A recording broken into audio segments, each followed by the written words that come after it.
بسم اللہ الرحمن الرحیم۔ السلام علیکم۔ دفعہ نمبر 412 تعزیرات پاکستان۔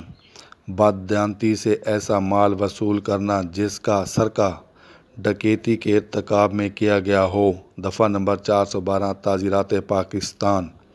یا ڈکیتی میں حاصل شدہ مال وصول کرنے کی سزا۔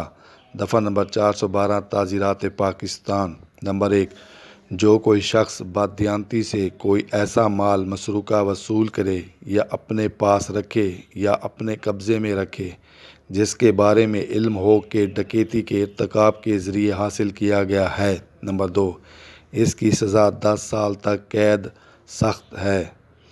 نمبر 3، عمر قید کی سزا بھی ہو سکتی ہے۔ نمبر 4، ملزم جرمانے کا مستوجب بھی ہوگا۔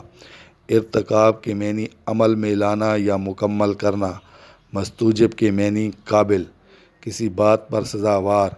مال مسروقہ کے معنی چوری کا مال۔ ڈکیتی کے معنی ڈاکہ ڈالنا یا کوئی چیز زبردستی لینا۔